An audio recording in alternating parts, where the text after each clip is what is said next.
Right. మొత్తంగా ఏపీలో అమరావతిలో పోలింగ్ సరళి ఏ విధంగా ఉంది, ఎంత పర్సెంటేజ్ ఆఫ్ ఓటింగ్ నమోదైందో అనే దాని గురించి కంప్లీట్ అప్డేట్స్ ఇవ్వడానికి సాంబశివరావు సిద్ధంగా ఉన్నారు. సాంబశివరావు, మొత్తంగా ఎంత పర్సెంటేజ్ ఆఫ్ ఓటింగ్ నమోదైంది? అలాగే చదురుమదురు ఘటనలు అనేవి సాధారణంగా ఎన్నికల్లో జరుగుతూనే ఉంటాయి, అటువంటి ఘటనలు ఏమైనా జరిగాయి? యామిని మనం చూసినట్లయితే మొత్తం ఓవరాల్గా చూసినట్లయితే అమరావతి కింద వచ్చేటటువంటి పరిసర ప్రాంతాలు కావచ్చు, ఏపీ మొత్తం మీద కూడా ఆంధ్రప్రదేశ్ వ్యాప్తంగా 28 నుంచి 32% అయితే మాత్రం పోలైనట్టుగా తెలుస్తోంది. కొన్ని చోట్ల గ్రామాలలో భారీగా ఓటింగ్ నమోదవుతున్నటువంటి పరిస్థితి. అంటే రూరల్ ప్రాంతాల్లో పట్టణాల కంటే కూడా ఎక్కువగా రూరల్ ప్రాంతాల్లో ఓటుకు వినియోగించుకుంటూ ఉన్నారు. ముఖ్యంగా మనం చూడాలి, ఎక్కడికక్కడ మహిళలకు కూడా భారీగా పెద్ద ఎత్తున క్యూ లైన్లోకి రావడం, మహిళలు కూడా తమ ఓటు హక్కుని అయితే వినియోగించుకుంటూ ఉన్నారు. ఏదైతే మనం చూస్తూ ఉన్నామో ఆంధ్రప్రదేశ్ వ్యాప్తంగా కావచ్చు, అటు కృష్ణా జిల్లా, ముఖ్యంగా మనం ఉభయ కృష్ణా జిల్లాలో చూసుకున్నట్లయితే 32% ఓటింగ్ అయితే ప్రజెంట్ నమోదైనటువంటి పరిస్థితి. అదేవిధంగా గ్రామాల వారికి వెళ్ళినట్లయితే అంతకంటే ఎక్కువ ఒక్కో పోలింగ్ బూత్లో కూడా 50% ఓటింగ్ కూడా నమోదవుతున్నటువంటి పరిస్థితి. ఎండ బాగా తీవ్రతగా ఉన్నప్పటికీ కూడా ప్రజలందరూ కూడా ఎండను కూడా లెక్క చేయకుండా తమ ప్రజానాయకుని ఎన్నుకునేందుకైతే మాత్రం ఓటు హక్కు వినియోగించుకోవడానికి అయితే మాత్రం పోలింగ్ బూత్కి బారులు తీరుతున్నటువంటి పరిస్థితి. ఈవీఎంలు మనం చూసినట్లయితే ఒకరి తర్వాత ఒకరు ఓటు వేయడం కోసం ఈవీఎం దగ్గరికి వెళ్ళినప్పుడు ఈవీఎంలో బీప్ సౌండ్ లేటుగా రావడం వద్ద ఇక్కడ భారీగా కూడా ప్రతి ఒక్క ఏదైతే బూత్ ఉందో ప్రతి ఒక్క బూత్లో కూడా క్యూ లైన్స్ అయితే ఎక్కువగా ఉంటున్నటువంటి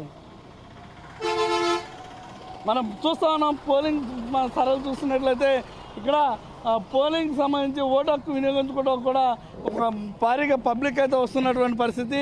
మొత్తం అంటే లేడీస్ ముఖ్యంగా మనం చూస్తూ ఉన్నాం, లేడీస్ ఎండ తీవ్రతను కూడా తట్టుకుంటూ కూడా లేడీస్ బయటకు వస్తున్నటువంటి పరిస్థితి.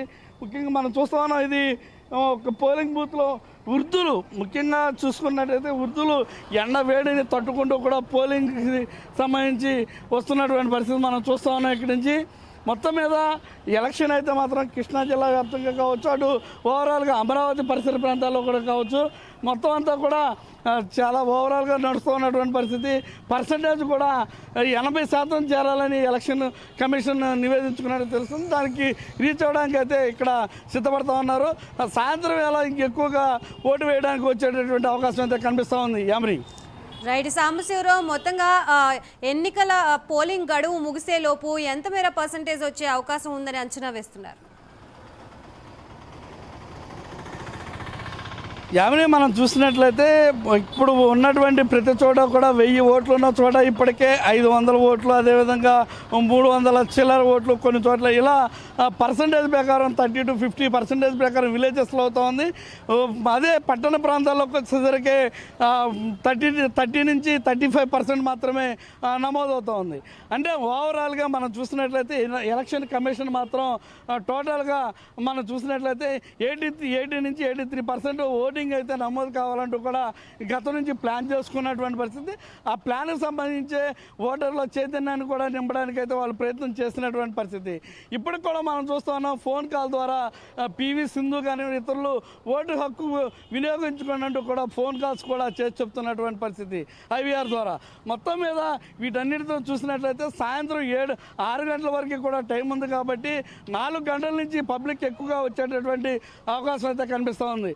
అంటే 4 గంటల నుంచి కనుక పబ్లిక్ ఉన్నారంటే 6 గంటల వరకు లైన్లో ఉన్నవారు అందరూ కూడా ఓటు హక్కు వినియోగించుకోవడానికి అవకాశం ఉంటుంది. కాబట్టి ఇంకా లేట్ అయినప్పటికీ కూడా పూర్తిగా ఓటింగ్ మాత్రం కంప్లీట్గా 80% చేరడానికి అయితే మాత్రం ఎలక్షన్ కమిషన్ అయితే చూస్తున్నట్టుగా కూడా మనకి సమాచారం ఉంది. యామిని రైట్. మధ్యాహ్న సమయం అవుతుంది, హాఫ్ ఆఫ్ ద పోలింగ్ అనేది కూడా కంప్లీట్ అయిపోయినట్టుగా ఉంది.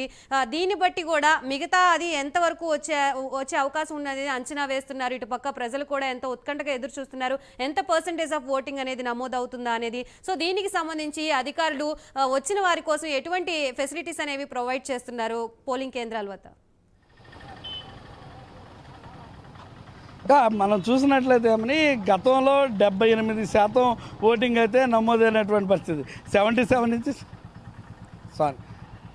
గాయత్రి 77% నుంచి 78% వరకు కూడా గతంలో 2019లో ఓటు శాతం నమోదైనటువంటి పరిస్థితి. దాన్ని 80% తీసుకెళ్ళాలి, కుదిరితే 83% తీసుకెళ్లాలని ఎలక్షన్ కమిషన్ భావించింది. దానికి తగ్గట్టుగానే మనం చూసినట్లయితే ఉదయం 7 గంటల నుంచి సాయంత్రం 6 గంటల వరకు కూడా టైం ఎక్స్టెన్షన్ చేసినటువంటి పరిస్థితి ఓటు హక్కు వినియోగించుకోవడానికి అవకాశం కల్పించింది. అదే కొన్ని గిరిజన నక్సల్స్ ప్రభావిత ప్రాంతాలు కావచ్చు, గిరిజన ప్రాంతాల్లో అది మార్నింగ్ 6 నుంచి ఈవినింగ్ 5 వరకు కూడా అక్కడ టైం కూడా అక్కడ కూడా కేటాయించడం జరిగింది. అంటే మొత్తంగా ఓవరాల్గా మనం చూసినట్లయితే పోలింగ్ శాతాన్ని పెంచడానికి మాత్రం ఎలక్షన్ కమిషన్ అన్ని విధాల శతవిధాలా కూడా తన ప్రయత్నం అయితే తను చేస్తూ ఉంది. ముఖ్యంగా వృద్ధులకు సంబంధించి ఆటోల్లో రానివ్వండి, ఏమైనా రానివ్వండి, వారిని లోపలికి అలౌ చేస్తూ ఉన్నారు. ప్రస్తుతం పోలింగ్ బూత్ వద్ద ఎక్కడా కూడా ఎండ వేడి అంటే వేడని ఫ్యాన్స్ అయితే అరేంజ్ చేయలేదు, కానీ ఎండ వేడిని తట్టుకోవడానికి అయితే మాత్రం షామియానా ఇలాంటి షెల్టర్ ఇచ్చేటటువంటి కొన్ని పరికరాలను అయితే వాడుతున్నటువంటి పరిస్థితి. వచ్చిన వారికి ఇబ్బంది కలగకుండా మంచినీటి సదుపాయం, అదేవిధంగా కొంతమందికి కొన్ని చోట్ల మజ్జిగ సదుపాయం కూడా కల్పించినట్టు కూడా మన సమాచారం అంతా ఉంది. మొత్తం మీద ఓవరాల్గా చూసినట్లయితే 83% ఎట్టి పరిస్థితుల్లో వెళ్ళాలని మాత్రం ఎలక్షన్ కమిషన్ భావిస్తున్నట్టుగా మాత్రం మనకి సమాచారం అంతా ఉంది. దానికి తగ్గట్టుగానే ఇక్కడ ఏర్పాట్లు అయితే చేసినటువంటి పరిస్థితి. Thank you Sambasivarao.